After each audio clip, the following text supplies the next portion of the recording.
Well, last year my mindset was a lot different. Last year I went in just trying to get through it. This year I had a totally different mindset as far as time that I wanted to finish it. I wanted to beat all my past times, and I wanted to totally crush it. After last year, I almost regretted doing it. I was embarrassed. It was a real big moment for me because I realized how far I had fallen after my knee replacements and not taking care of myself and gaining a bunch of weight and not doing the right things. So finishing last year's race was pretty rough. And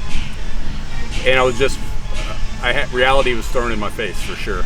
And that's why I had this year of just rededicating myself to get ready for Florida in 2024. Oh, shit.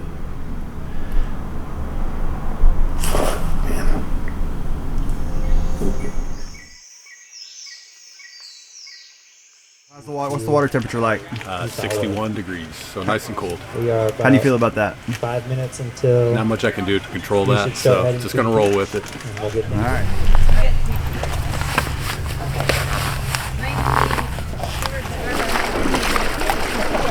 If you came out here to pee, you need to get a little bit deeper in the water. I got more, but I think I might. I would think maybe start. There's like 6 people like that.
Started cramping out there. I got a 224-mile bike ride there.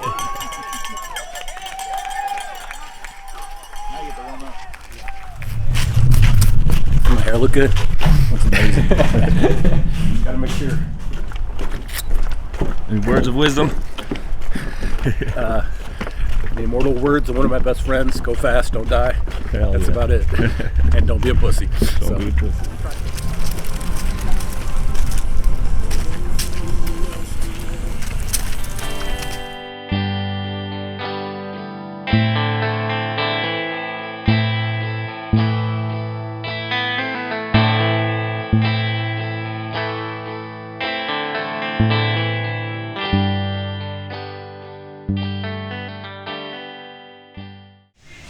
The bike, primarily because of the wind, was a little bit more difficult, a little bit slower than I was capable of doing. Doug Robinson, who's my coach, says the first 4 hours we're really going to lean into it, and then the second 4 hours we are going to do the best we can and just deal with the repercussions of leaning into it for the first 4 hours. And then the last 4 hours, generally it's going to be dark, so we know there's some limitations on speed at that point, so just doing the best we can. So, and every one of those went exactly as we planned. I went pretty hard in the first 4 and had to take a little bit of a step back in the second 4 hours, and the last 4 hours, because of the wind and rain and darkness, was a little bit slower, but still probably I was less slow than other people. All right, Damian, talk to me. How you feeling, buddy? I'm tired. Yeah? Now it's getting dark, so I'm just going to do the best I can do and try not to kill myself. I already saw some deer out there that were standing in the middle of the road, and my eyes are kind of jacked right now for whatever reason. I don't know why, but yeah, I feel like I'm supposed to feel right now. Pretty well tapped. Well, 12 hours in. Bit of a different day than we expected. High winds on the bike, gusts of up to 30. Just started raining about half an hour ago, right as it started getting dark. Had to put the lights on in the wet. A little chilly, not too bad. It's about 65 degrees. Damian's spirits high. His body hurts. Convinced he's gonna wreck. I don't think he is. We're looking at 11 o'clock finish. That's our boy.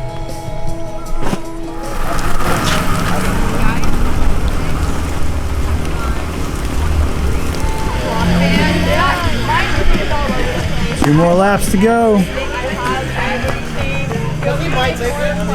What you might call a mess. How's the undercarriage feeling? Oh, it's fine.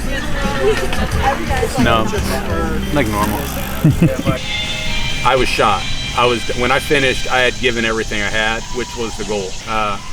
But I had given almost everything I had when I got done. And that's where I went there for. The feeling that I had is what I worked for. You know, I was gutted, I was empty, I was tired. But it was the exact feeling that I wanted. It was the greatest feeling I could ask for. You know, there was nothing else I could have given at that point. Tell me why you raced. Some people say that I'm fighting demons. I haven't found them yet, but I think that it simplifies my life. There's really no big decisions to be made. It is suck it up, keep moving forward, go as fast and as hard as you can, and that's really all there is to it. Way to go. Heck yeah, man. Yeah. Fight back. No, you're good. You're in a good spot. In real world, in real life, there's a lot of decisions, a lot of things that you have to figure out, you know, day in and day out. And in racing, there isn't. It's just, especially in the ultra distance stuff, it's just suck it the fuck up, keep moving forward, you know. And I think that's why. I think it's because it simplifies my life on some level. And I'm sure there are some demons in there too that I'm fighting, but I haven't figured those out yet. There is no way that I could have done any of this without this support group that I have around me. You know, Doug Robinson is my coach. He's been my coach for several years. I have the utmost faith in him, and I've learned that if I just do what he tells me to do, everything tends to work out okay. And he is truly invested in my success, and he cares about me, and that's invaluable. My wife Kelly, again, without her, there's just no way that this happens. Without her support, her letting me train for all these hours, her letting me be gone for days at a time. You know, she doesn't have to physically be there, but her being okay with me being gone is a really, really big thing. And, you know, I love her and I appreciate her allowing me to do this stuff.